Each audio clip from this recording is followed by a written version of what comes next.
প্রিয় দর্শক মন্ডলী, আসসালামু আলাইকুম। চিন্ময় দাসকে আটক এর পরবর্তীতে চট্টগ্রামে তার সমর্থকদের হাতে একজন মুসলিম আইনজীবী নিহত হওয়ার ঘটনাকে কেন্দ্র করে সারা দেশব্যাপী হিন্দু এবং মুসলিমদের মধ্যে এক চাপা উত্তেজনা বিরাজ করছে। চিন্ময় দাস হিন্দু জাগরণ মঞ্চের মুখপাত্র হিসেবে ৮ দফা দাবিতে একটি আন্দোলন শুরু করেছেন। এই ৮ দফা দাবির পরিপ্রেক্ষিতে তারা তাদের প্রথম যে সভাটি করেন সেটি করেন চট্টগ্রামে ২৫শে অক্টোবর। সেই সভায় চিন্ময় দাস এই ৮ দফা দাবি দেওয়ার বাইরেও বেশ কিছু অভিযোগ করেন। এর মধ্যে গুরুত্বপূর্ণ দুটি অভিযোগ ছিল। এর একটি হচ্ছে সারা দেশব্যাপী সংখ্যালঘুদের, বিশেষ করে হিন্দুদের উচ্ছেদ করার চেষ্টা করা হচ্ছে। দ্বিতীয়টি দাবি হচ্ছে সারা দেশব্যাপী হিন্দুদের উপর ৫ই আগস্টের পরে টার্গেট করে হামলা করা হয়েছে। প্রশ্ন হলো, চিন্ময় দাস এই বয়ানটি পেলেন কোথা থেকে? বাংলাদেশে মূলত ৩টি প্রধান হিন্দুদের সংগঠন আছে। একটি হচ্ছে হিন্দু মহাজোট, দ্বিতীয়টি হচ্ছে বাংলাদেশ হিন্দু বৌদ্ধ খ্রিস্টান ঐক্য পরিষদ এবং তৃতীয়টি হচ্ছে ইসকন। হিন্দু মহাজোট গত ২৩শে আগস্ট একটি সংবাদ সম্মেলন করেন। সেই সংবাদ সম্মেলনে হিন্দু মহাজোটের নেতারা দাবি করেন ৪ই আগস্ট থেকে ২২শে আগস্ট পর্যন্ত সারা দেশব্যাপী ১৩২টি সাধারণ হিন্দু পরিবারের উপর হামলা করা হয়েছে। এই ১৩২টি পরিবার কোনো ধরনের রাজনীতির সাথে যুক্ত ছিল না। ১৯শে সেপ্টেম্বর বাংলাদেশ হিন্দু বৌদ্ধ খ্রিস্টান ঐক্য পরিষদ অন্য একটি সংবাদ সম্মেলন করেন। সেখানে তারা দাবি করেন ৪ই আগস্ট থেকে ২০শে আগস্ট পর্যন্ত ২০১০টি ঘটনা ঘটেছে এবং এসব ঘটনায় ৯ জন নিহত হয়েছেন।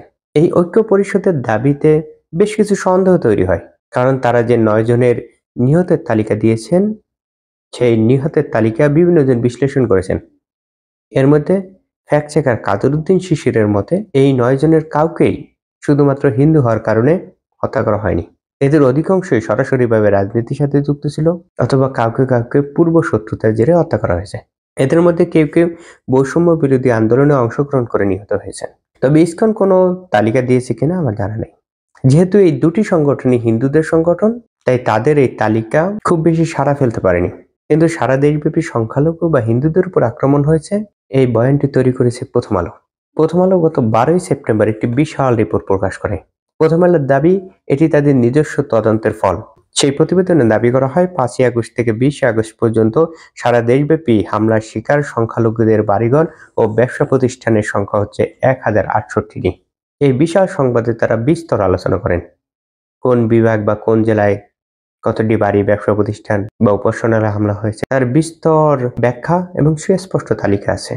এই বিশাল সংবাদের মধ্যে একটি লাইন আছে যেখানে তারা লিখছেন তার অন্তত, অর্থাৎ যে সংখ্যাটা তারা দিচ্ছেন ঘরবাড়ি, ব্যবসা প্রতিষ্ঠান, উপাসনালয় হামলার সংখ্যার, তার মধ্যে ৫০৬টির মালিক আওয়ামী লীগের রাজনীতির সঙ্গে যুক্ত। অর্থাৎ প্রথম আলো নিজেই দাবি করতেছেন তারা যে সংখ্যাটি দিয়েছেন তার অর্ধেকের বেশি সরাসরি আওয়ামী লীগের সাথে যুক্ত। প্রকৃতপক্ষে এই সংখ্যাটি আরো অনেক বেশি হবে।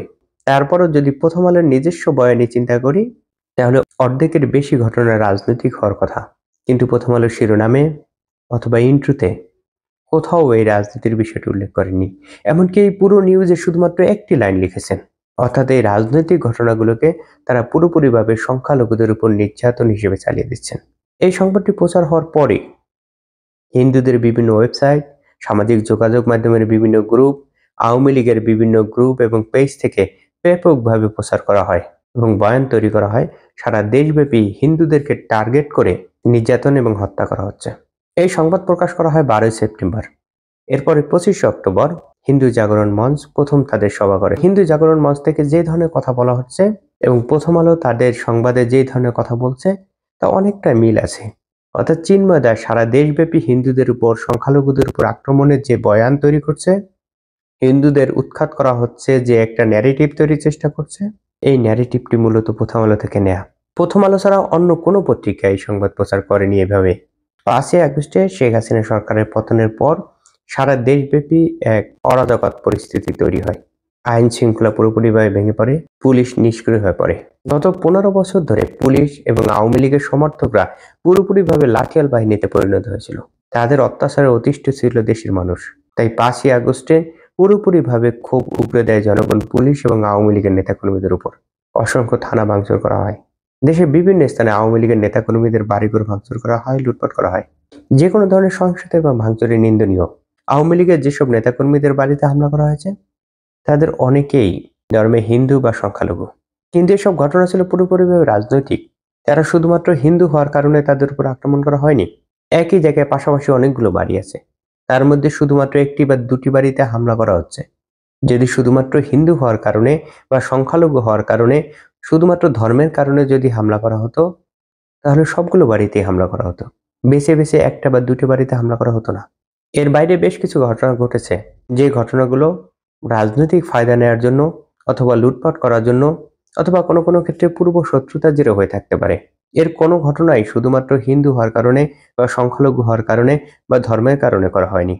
তাই পুরোপুরিভাবে রাজনৈতিক একটি ঘটনাকে ধর্মীয় বা সংখ্যালঘু সহিংসতা হিসেবে একদিকে প্রথম আলো প্রচার করছে, এবং ঠিক সেই বয়ানেই চিন্ময় দাসেরা হিন্দু জাগরণ মঞ্চ গঠন করে এই আন্দোলন শুরু করেছে।